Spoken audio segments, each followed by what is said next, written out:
Nos acompaña un experto en relaciones internacionales, Andrés Guzmán, gracias por estar con nosotros. Buenos días, además, experto en las relaciones diplomáticas entre Bolivia y Chile. Y para hablar precisamente de este tema y de lo que va a ocurrir con este diferendo en el tema de las aguas del Silala, ¿qué significan estos alegatos orales?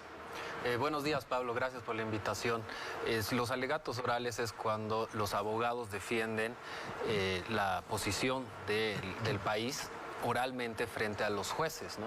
Porque las partes han presentado ya los documentos que respaldan sus argumentos, pero ahora toca debatirlos oralmente frente a los jueces, ¿no? Entonces eso va a ocurrir en varios días sucesivos, en los que primero va a estar el demandante, Chile, luego el demandado, Bolivia, y así se va a ir sucediendo. Y como decía el canciller, puede ser que los jueces hagan algunas consultas respecto a lo que se ha dicho, ¿no? Pero no va a haber una decisión todavía. Esto va a demorar, van a deliberar seguramente a puertas cerradas y en unos meses más recién vamos a conocer la decisión final. Eso es importante recalcar, la decisión del Tribunal de la Haya no se va a dar inmediatamente, ni bien terminen los alegatos orales. No, definitivamente no todavía.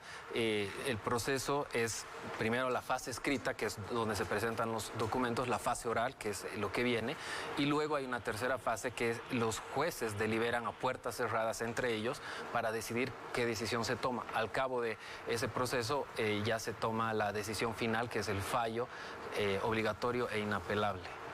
Muy bien, ahora pongamos las cosas en contexto. Bolivia hace algunos años había demandado a Chile pidiéndole un diálogo sobre el tema del mar.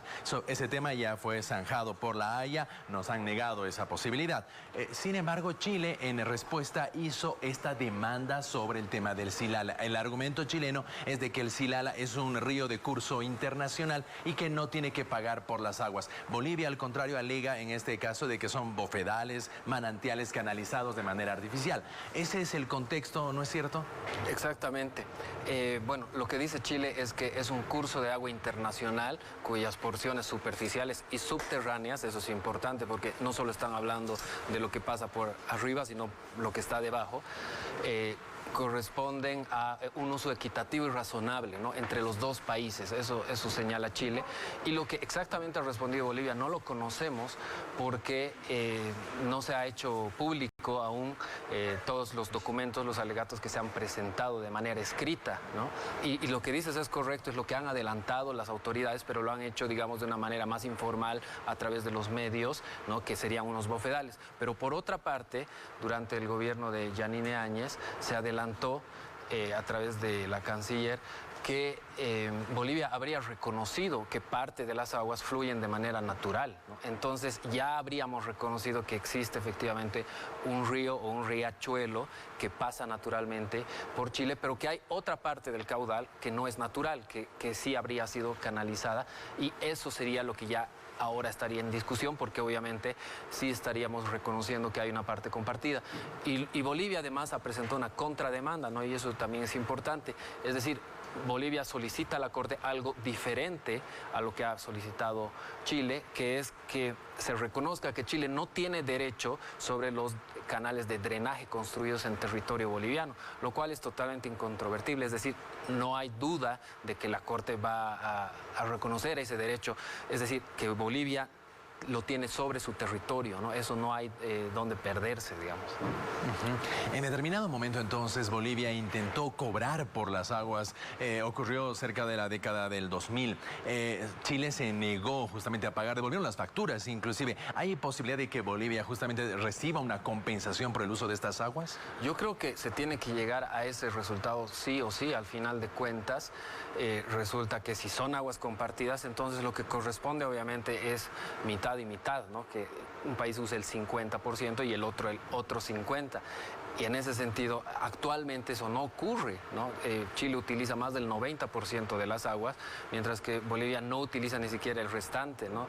Entonces, al final de cuentas, yo creo que sí corresponde una compensación por el excedente, es decir, por más del 50% que utiliza Chile. En cierto momento también se habló de eso, como decías, ¿no? Se llegó algunos acuerdos. Primero, bueno, vino la rescisión de un contrato que se había hecho en 1908, luego vino una empresa que trató de cobrar, no se pudo, luego hubieron conversaciones entre el 2009 y el 2010 para el pago, pero eso no se pudo llevar adelante porque CONCIPO, el Comité Cívico de Potosí, se opuso, ¿no? Entonces, fue muy complicado, no se pudo avanzar, pero luego vino la ruptura, el tema de la demanda marítima, y no se habló más del tema hasta que Chile demandó. Entonces, obviamente el caso es complicado, tiene toda una historia de más de 100 años en los que ha habido el uso indiscriminado y sin justificativo de parte de Chile, lo cual también obviamente va a ser parte de las discusiones, pero obviamente lo que también más va a importar es qué dicen los estudios hidrológicos, geológicos que se han presentado a la Corte, ¿no? Para que finalmente se tome una decisión sobre este caso. Ahora, en este tema, Bolivia intenta cobrar por el uso de estas aguas. Sin embargo, Chile se niega a pagar justamente el uso de estas aguas. El fallo de La Haya va a ser definitivo en este tema, ¿no es cierto, Andrés? No hay un recurso posterior. En realidad, no sabemos si Bolivia ha pedido una compensación. Lo único que sabemos es que Bolivia pide que se le respete el derecho sobre los canales de drenaje que están en su territorio. Vamos a conocer el fondo y los documentos que se han presentado el día que comiencen las audiencias orales. Ese día la Corte va a publicar en su página web todos los documentos y ahí sí vamos a poder leer, porque hasta ahora todo ha sido reservado, ¿no? Y así se maneja por el reglamento de la Corte. Mi consulta es si el fallo es definitivo, si después de esto ya no hay nada que hacer. Sí, él es inapelable y es obligatorio, ¿no? Entonces, efectivamente es definitivo, no va a haber nada más que decir, pero seguramente la Corte va a establecer un proceso de entendimiento, ¿no? Y ahí viene la implementación del fallo, que es algo importantísimo, que las dos partes obviamente están obligadas a cumplir, ¿no? Entonces, yo creo que efectivamente puede haber algo del tema de la compensación, pero ya casi es un hecho que la Corte va a reconocer que esto se trata de un río. En medio de este diferendo entre Chile y Bolivia por el tema de las aguas del Silala, Andrés, ahora se ha anunciado por parte del presidente Luis Arce que él va a participar de la posesión del presidente Gabriel Boric. ¿Esta es una buena señal o no? Yo creo que es positiva, yo creo que no es malo que se retomen los contactos, aprovechando la afinidad ideológica que existe entre los dos gobiernos. No coincido con lo que decía el señor Chávez de que hay que poner trabas.